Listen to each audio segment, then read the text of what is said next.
엄마가 모든 걸 대신해 주시면 저는 제 인생을 살 수 없잖아요. 왜 엄마는 제가 뭘 하려고 하면 항상 반대부터 하세요? 정말 제가 잘못된 길로만 가는 사람처럼 보이세요? 제가 실수하고 실패하더라도 그건 제 몫이에요. 엄마는 널 보호하고 싶어서 그러는 거야. 엄마 말 안 듣고 내 멋대로 했다가 망하면 넌 그 후회를 어떻게 감당할 건데? 엄마, 제 선택을 믿어주세요. 자녀가 성장할수록 그들의 선택을 존중해야 한다고 합니다. 하지만 부모의 입장에서 자녀의 선택을 지켜보는 것은 쉽지 않습니다. 특히 그 선택이 불안해 보이거나 위험할 것 같을 때는 더더욱 그렇죠. 그러나 이런 태도는 자녀에게 간섭으로 느껴질 수 있고 때로는 관계를 해치기도 합니다. 한 어머니가 있었습니다. 그녀는 안정적인 대기업에 다니던 아들이 퇴사를 결심했을 때 큰 충격을 받았습니다. 창업을 한다고. 넌 대체 무슨 생각으로 그런 결정을 한 거야? 안정적인 직장을 두고 창업을 한다는 건 위험한 도박이야. 아들은 어머니의 걱정을 이해하려고 노력했습니다. 하지만 어머니는 매일같이 전화를 걸어 아들의 결정을 반대했습니다. 엄마 친구 아들도 창업했다가 큰 빚만 남았어. 결국 다시 직장을 구하느라 몇 년을 고생했잖니. 넌 그 길로 가선 안 돼. 어머니의 지속적인 반대는 결국 아들에게 깊은 스트레스를 주었고 두 사람의 관계는 점점 멀어지게 되었습니다. 부모의 걱정이 자녀에게 부담으로 느껴지면 자녀는 스스로의 선택에 대한 확신을 잃게 됩니다. 자녀가 자신의 삶을 통제하고 책임지는 힘은 바로 스스로의 선택에서 비롯됩니다.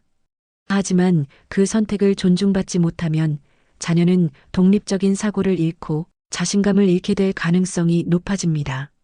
그렇다면 부모로서 자녀의 선택을 존중한다는 것은 무엇을 의미할까요? 먼저, 존중은 무조건적인 방임이 아닙니다. 자녀가 위험한 결정을 하려고 할 때 그 위험성을 설명하거나 조언하는 것은 부모로서의 역할입니다.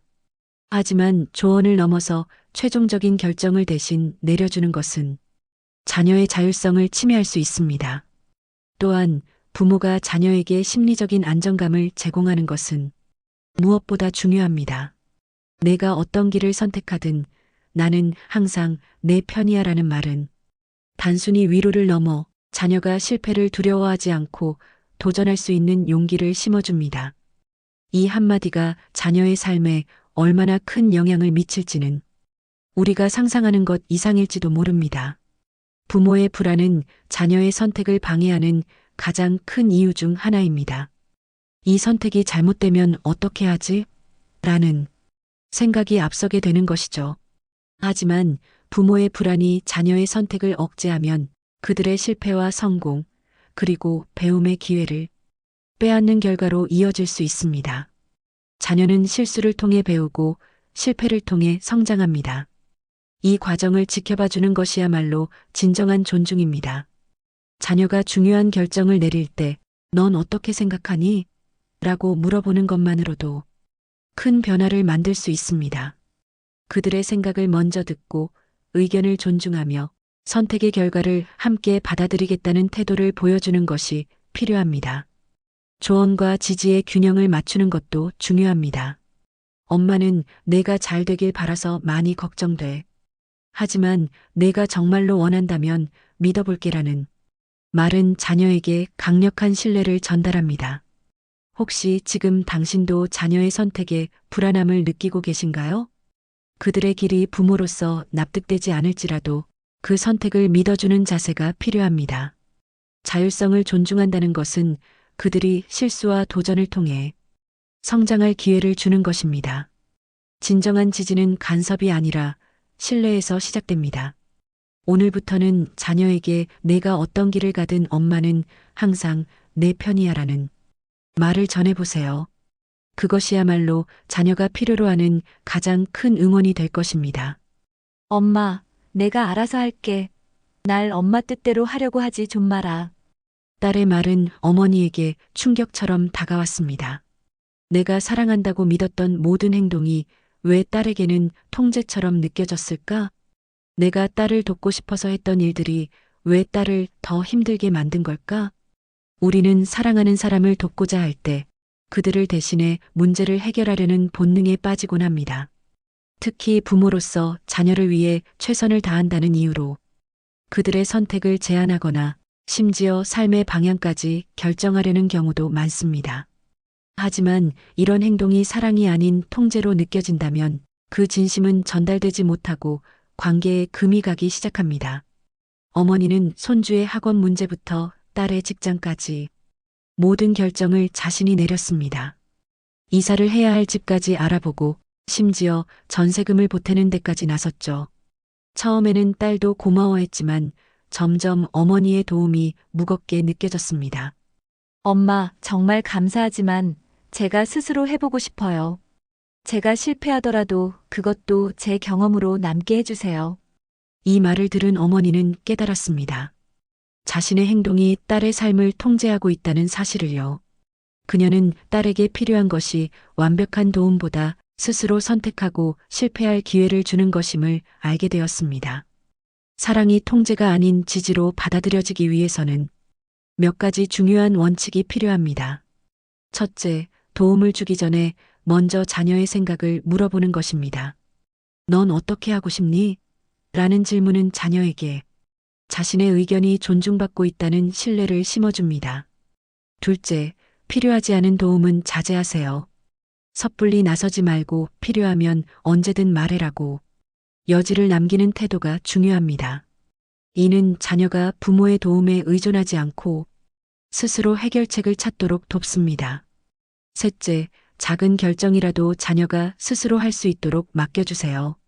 어머니는 딸이 손주의 학원을 고르고 직업교육 프로그램을 선택할 때 한 발 물러섰습니다. 엄마는 내가 알아서 잘할 거라 믿어라는 말 한마디가 딸에게 자신감을 주었고 딸은 스스로 길을 찾는 법을 배웠습니다. 마지막으로 실패를 두려워하지 않는 분위기를 만들어주세요. 실패는 자녀가 배우고 성장하는 과정의 일부입니다. 실패를 용인하고 격려하는 부모의 태도는 자녀에게 다시 일어설 수 있는 힘을 줍니다. 결국 어머니는 도움의 방식을 바꾸면서 딸과의 관계를 회복할 수 있었습니다. 딸은 자신이 원하는 직업교육 프로그램에 지원했고 우수 수료생으로 뽑히며 자립심을 되찾았습니다. 어머니는 깨달았습니다. 사랑은 모든 것을 대신해주는 것이 아니라 믿고 기다리는 데서 시작된다는 것을요. 지금 당신의 사랑은 자녀에게 어떻게 전달되고 있나요? 당신의 도움은 그들의 삶을 더 풍요롭게 만들고 있나요? 아니면 스스로 성장할 기회를 빼앗고 있나요? 사랑은 간섭이 아니라 신뢰에서 시작됩니다. 오늘부터는 자녀에게 이렇게 말해보세요. 내가 내 편이야. 이 한마디가 당신과 자녀의 관계를 새롭게 만들어줄 것입니다. 넌 이렇게 살림을 이렇게 하면 어쩌니? 어머니, 저도 제 방식이 있어요. 제발 너무 간섭하지 마세요. 저도 스트레스 받아요. 그렇게 하니까 엉망인 거야. 그렇게 하면 안 된다고 내가 몇 번을 말했니? 우리는 가까운 사람들의 관계에서 문제가 발생했을 때 때로는 그 문제를 해결해야 한다는 책임감을 느낍니다. 부모로서 혹은 가족의 어른으로서 우리의 조언이나 행동이 도움이 될 거라 믿고 개입을 시도하죠. 하지만 이런 행동이 때로는 관계를 더 악화시키고 오히려 상황을 복잡하게 만드는 결과로 이어지기도 합니다. 한 시어머니의 이야기가 떠오릅니다. 그녀는 맞벌이를 하며 바쁜 삶을 사는 며느리가 집안일을 충분히 하지 않는다고 생각했습니다. 명절이면 늘 잔소리를 했고 때로는 비꼬는 말로 며느리의 기분을 상하게 하곤 했습니다. 요즘 젊은 며느리들은 살림은 안 하려고만 한다더라라는 말이 대표적이었습니다. 아들에게도 마누라 관리를 잘해야지 왜 이렇게 나태하게 살아? 라는 식으로 충고를 했습니다.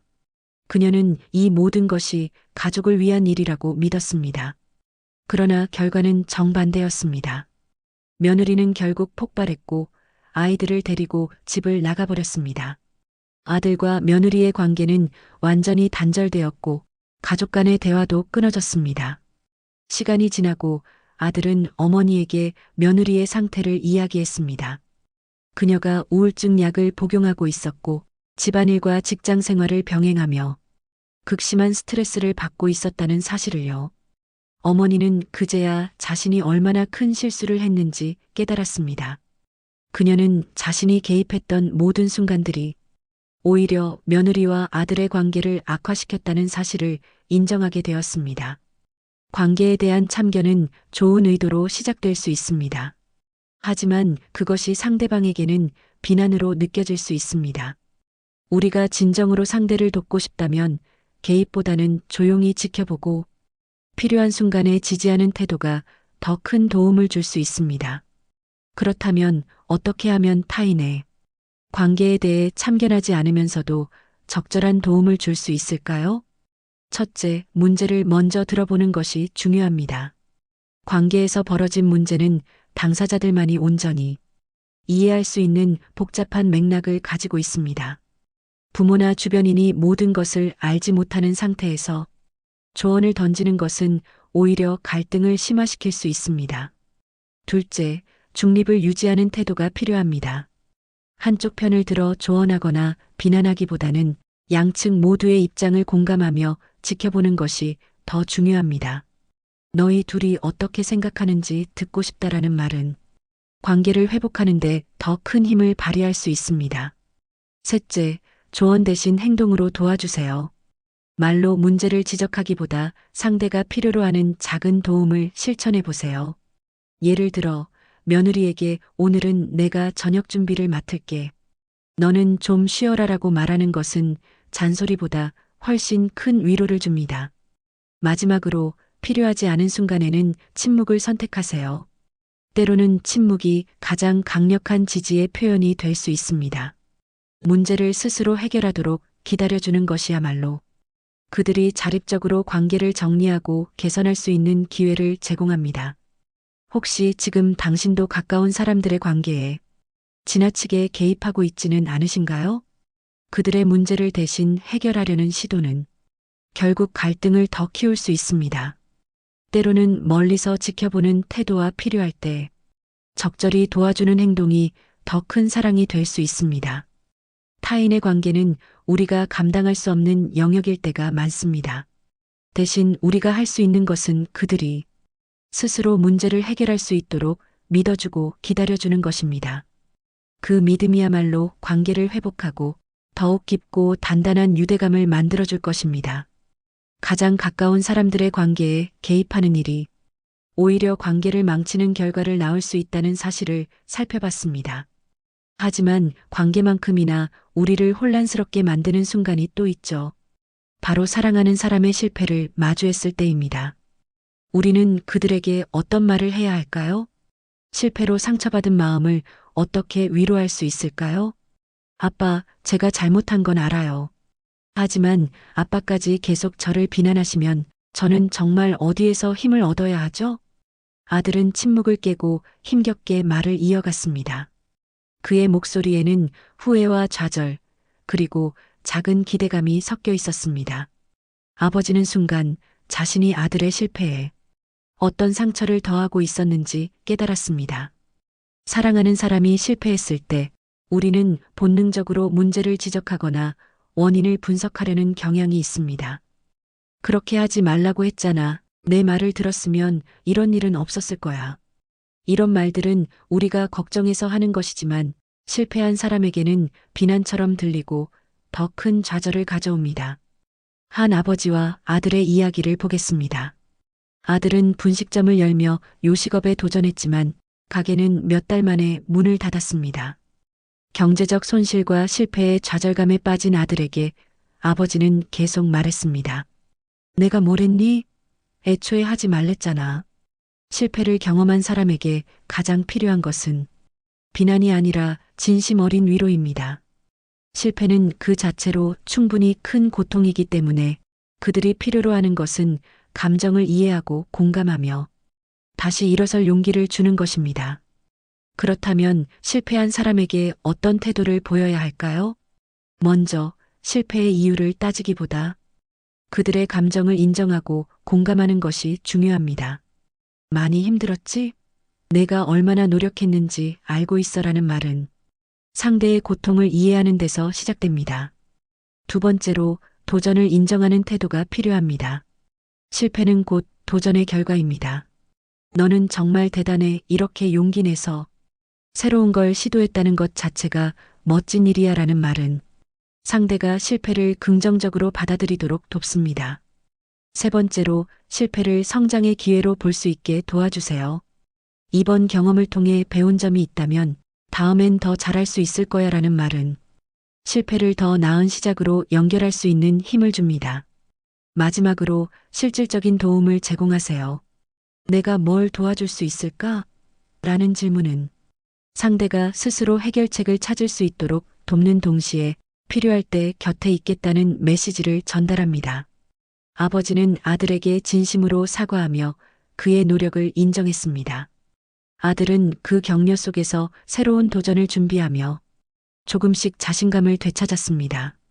실패를 통해 두 사람은 서로를 더 깊이 이해하게 되었고 관계는 이전보다 더 끈끈해졌습니다.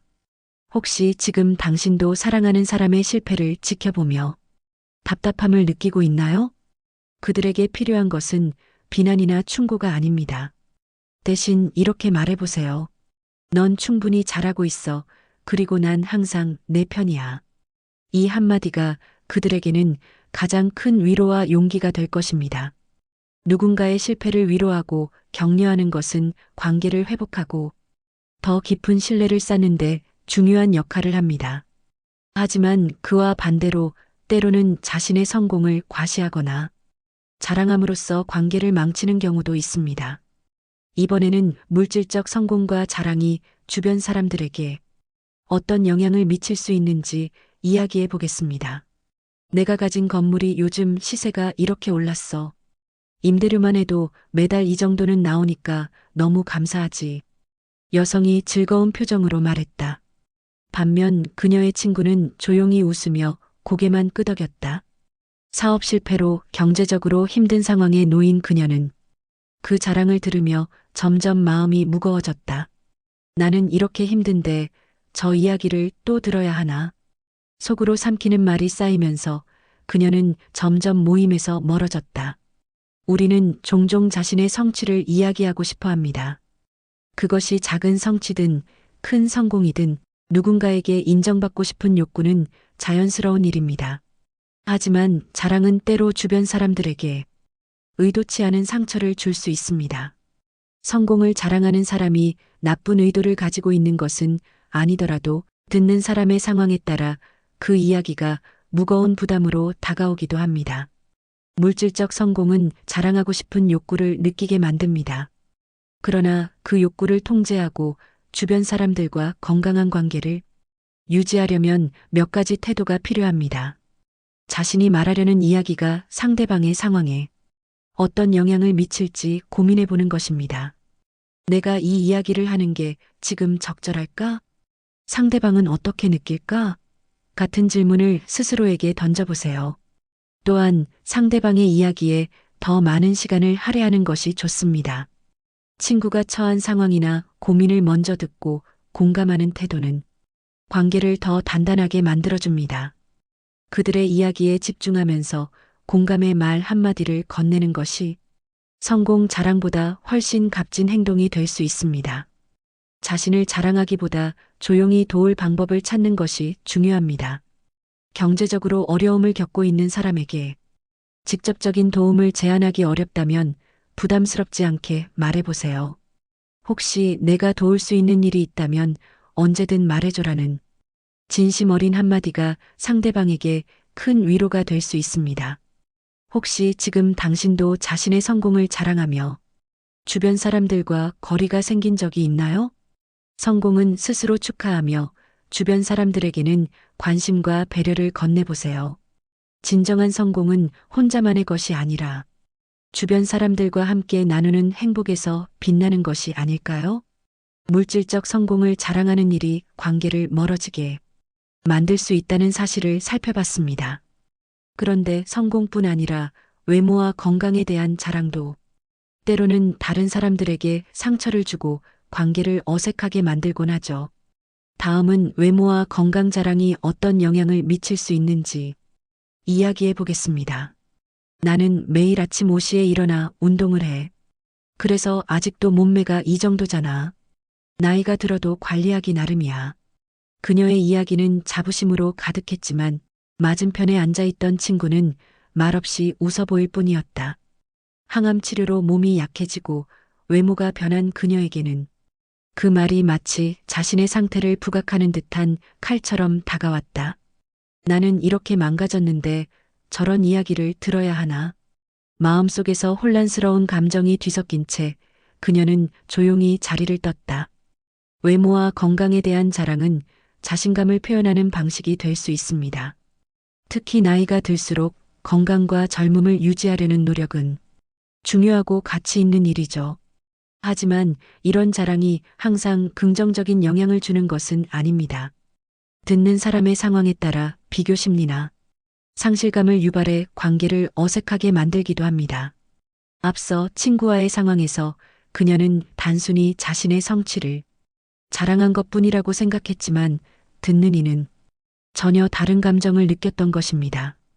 이런 일이 반복되지 않으려면 자신의 이야기가 상대에게 어떻게 들릴지 고민해보는 태도가 필요합니다.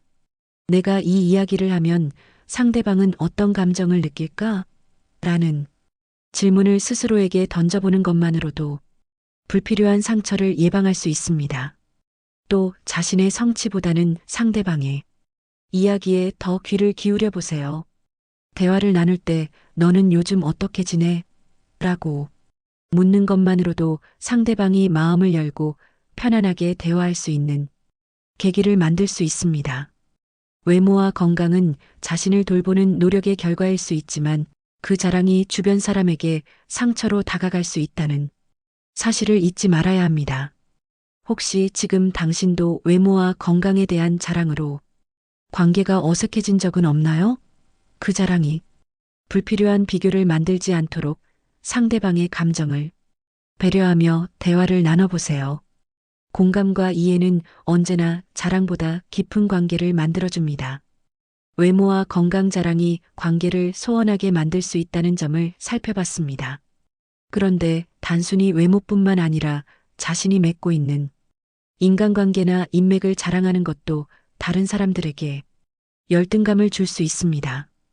이제 인간관계와 인맥 자랑이 어떤 영향을 미치는지 이야기해 보겠습니다. 내가 아는 국회의원이 이번에 먼저 연락을 줬다니까. 바쁜 사람인데도 나를 잊지 않고 챙겨주는 걸 보면 나도 꽤 괜찮은 사람인가 봐. 그의 말에는 자부심이 가득했지만 친구는 고개를 끄덕이며 조용히 웃을 뿐이었다. 나는 내 주변에 누구도 그렇게 대단한 사람이 없는 것 같은데 속으로 비교하게 되는 감정에 자신이 더 초라해 보이는 기분이 들었다. 우리는 자신이 가진 인간관계나 인맥을 자랑하고 싶은 욕구를 느낄 때가 있습니다.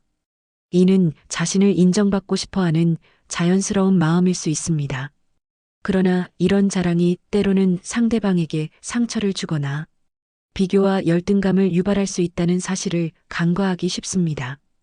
인간관계나 인맥은 우리의 사회적 자산일 수 있지만 그것을 과시하거나 우월감을 드러내는 방식으로 말하면 관계를 멀어지게 만들기도 합니다.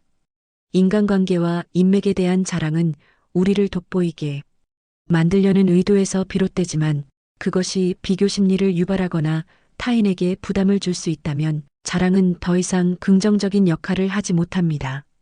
그 자랑이 관계를 망치는 도구가 되지 않도록 항상 상대방의 입장에서 생각하며 대화의 방향을 조정해야 합니다.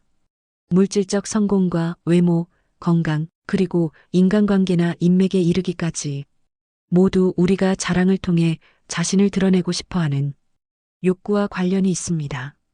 하지만 그 자랑이 관계를 해치고 상대방에게 상처를 주는 방식으로 이어진다면 스스로를 돌아볼 필요가 있습니다. 진정한 관계는 자랑으로 세워지지 않습니다. 그 대신 서로의 이야기를 듣고 공감하며 함께 성장할 때 비로소 더 단단해질 수 있습니다. 혹시 지금 당신도 자신의 자랑으로 관계가 어색해진 적이 있나요? 그 자랑을 잠시 멈추고 상대방의 이야기에 귀를 기울여 보세요. 진정한 관계의 힘은 함께 나누는 대화 속에서 피어납니다. 우리가 인간관계에서 자랑이 아닌 공감의 대화를 나누는 태도가 중요하다는 것을 살펴봤습니다. 하지만 때로는 자랑보다 더 직접적으로 관계를 해치는 행동이 있습니다. 바로 요청받지 않은 도움입니다. 다음은 요청받지 않은 도움이 관계에 어떤 영향을 미치는지 이야기해 보겠습니다. 엄마, 제발 저한테 맡겨주세요. 제가 알아서 할 수 있어요. 딸은 간절히 말했지만 어머니는 이미 딸의 의견을 무시한 채 모든 것을 준비하고 있었습니다. 엄마가 다 알아봤어. 너는 뭐가 그렇게 힘들다는 거야? 딸은 마음속으로 불편함을 느꼈습니다. 자신의 의견이 전혀 반영되지 않자 이 모든 것이 부담으로 다가왔습니다. 배려라는 이름의 간섭은 부모가 자녀를 사랑하는 마음에서 시작되지만 그 사랑이 강압적이고 지나치게 개입될 때 상대방의 자율성을 침해하고 관계를 부담스럽게 만들 수 있습니다. 한 어머니는 딸이 새 집을 이사하는 과정에서 모든 것을 대신 결정했습니다. 가구부터 시작해 방 배치까지 자신이 정한 것들이었습니다. 딸이 제안한 의견은 늘 무시되었고 어머니는 그것이 딸을 위한 최선이라 믿었습니다.